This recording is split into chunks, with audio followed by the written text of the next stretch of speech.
Good morning friends, তোমরা কেমন আছো? আশা করি ভালো আছো। ওই দেখো সকাল সকাল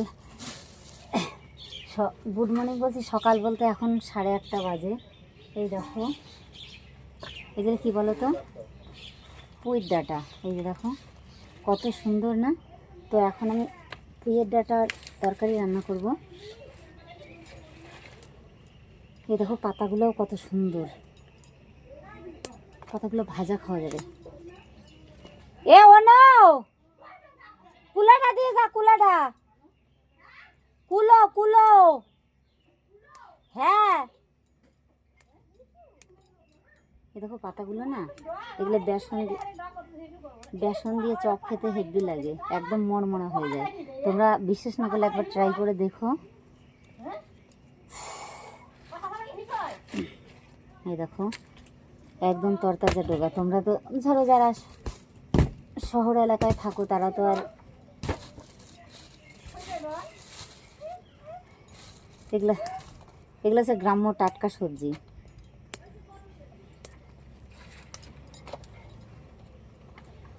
তো দেখো মাঠে 4 জন আছে, 4 জন, কুণ্ডুকে দিয়ে 5 জন। তো ছোলা ভেজে দিয়ে আসলাম সকালে, ছোলা মুড়ি দিয়ে। তো ভাতটা হয়ে গেছে, খড়ি ভিজা তোমরা জানোই। তো তাই জন্য আমি গ্যাসে রান্না করব।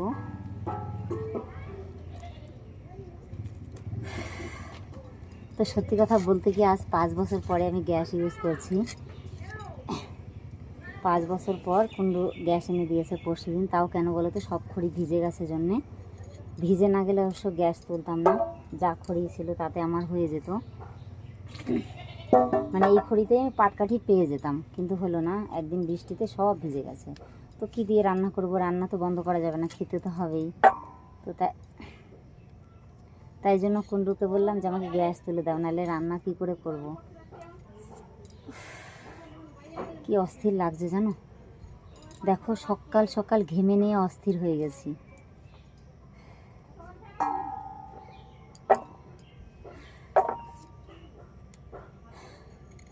তো সবাই একটু একটু ছোলা খেয়েছে। রাত্রের আবার রুটি আছে জানো তো, রাতে রুটি করেছিলাম। তো ভাগনাটা এসে ও খায়নি, কারণ ওই যে ননদ বাড়ি নিমন্ত্রণ ছিল, ও সেখানে খিচুড়ি খেয়ে এসছে। তো বললাম আমি খাবো না, ডিমের ঝোল করেছিলাম আর রুটি করেছিলাম, তো অনেক কটা রুটি আছে। তো আমার মেয়েরা না রুটির পাগলা, তো কটা রয়েছে ভালোই হয়েছে, ওরা তরকারি দিয়ে খেয়ে নেবে, তার জন্য কোনো সমস্যা নেই। তো তার জন্য কটা চালও কম নিয়েছি। শান্তি নেই গো, শান্তি নেই জানো। সকালবেলা উঠে আবার শুয়ে পড়লাম, শরীরটা এত খারাপ লাগছিল। তো যদি না শুতাম তাহলে এতক্ষণ সব কাজ হয়ে যেত। দেখো উঠানটা ঝাড় দিয়েছি, তো জঙ্গলগুলো এখনও ফেলিনি। আজকে 3 দিন ধরে সাইকেলটা রয়েছে আমার দোকানে, আজকে নিয়ে আসবো। কালকে রাত 8:30টার সময় এসেছি, তো বন্ধু বললো নিয়ে আসতে হবে না, আমি এগিয়ে নিয়ে আসছি। তো আবার এগিয়ে নিয়ে আসলো, তো যার জন্য আর আমার আনা হলো না। তো আজকে যাই হোক আমি সাইকেল নিয়েই বেরোবো, কারণ সাইকেলটা থাকলে আমার হেঁটে যেতে হয় না। আর কে এগিয়ে দিয়ে আসবে প্রতিদিন? ছেলে পেলে এগিয়ে দিতে চায় না। আর কুণ্ডুরও দেখো, ও তো ওই যে সারাদিন এই যে মাঠে পাট কাটছে, ওখান থেকে এসে স্নান করে খেয়ে দিয়ে ইচ্ছা করে যে আবার সাইকেল নিয়ে এগিয়ে দিয়ে আসি। আসলে আমার শরীরটাও সুস্থ নেই। তো তোমরা জানো এবার আমরা পাটে না খুব লস খেয়েছি। পরপর 2টা বছর এইভাবে ফসল যদি নষ্ট হয়ে যায়, আমাদের মতো মধ্যবিত্ত ফ্যামিলির মানুষরা কি করতে পারে বলো? শান্তি নেই জীবনে।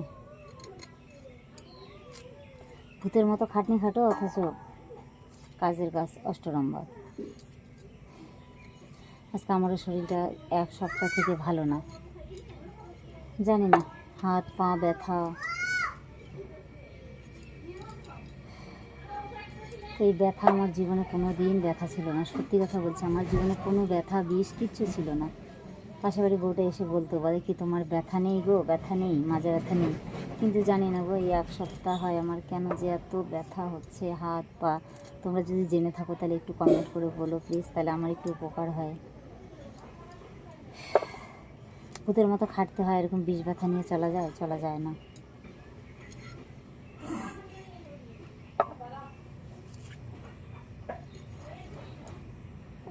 শান্তি নেই জীবনে, কোনো শান্তি নেই। আর কত কষ্ট করে চলা যায় বলো?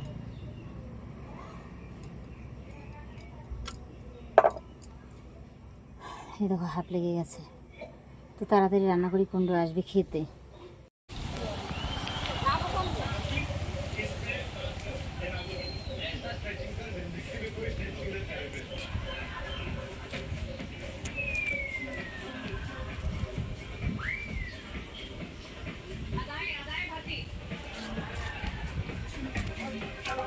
গরম মশলা গন্ধ পাচ্ছি তো।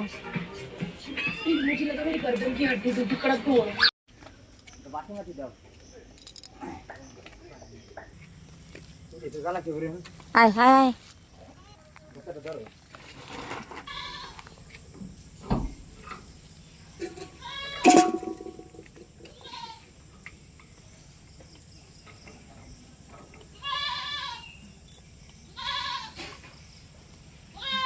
এই এই এই এই।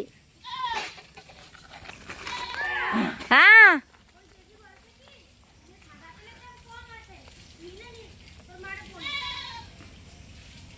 আরে আমি 100 তেল আনতে গেছি, তাই সাদা তেল আমার এখন লাগবে না, সাদা তেল তোর বাবা আনবে না।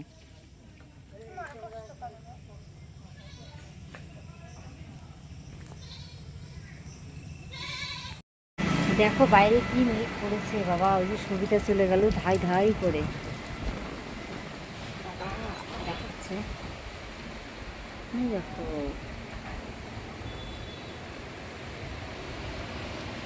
দেখো কেমন আওয়াজ হচ্ছে, এরকম মনে হচ্ছে ঝড় উঠে আসছে। দেখো ওই দোকানে কি আওয়াজ হচ্ছে দেখো। তো সবিতা তো চলে গেলে আমি এখন একাই দোকানে থাকবো, এদিকে কারেন্টও চলে গেছে। তো দেখো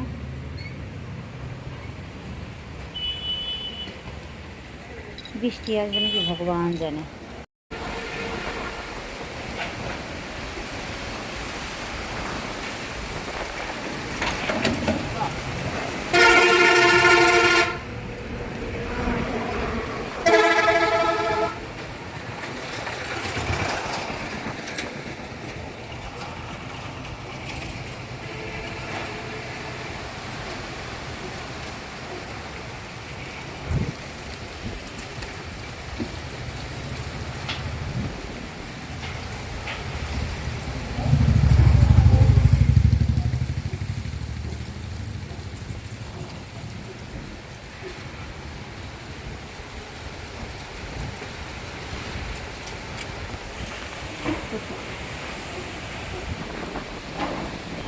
দেখো বাবা দাঁড়িয়ে থাকতে পারছি না, চুলটে নিয়ে যাবে।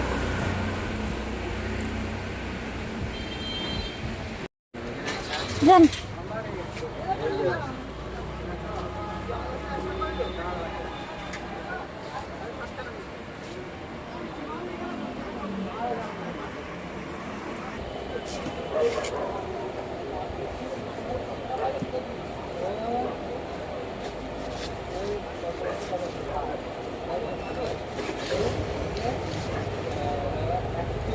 টাকা দেওয়া আছে সেদিন।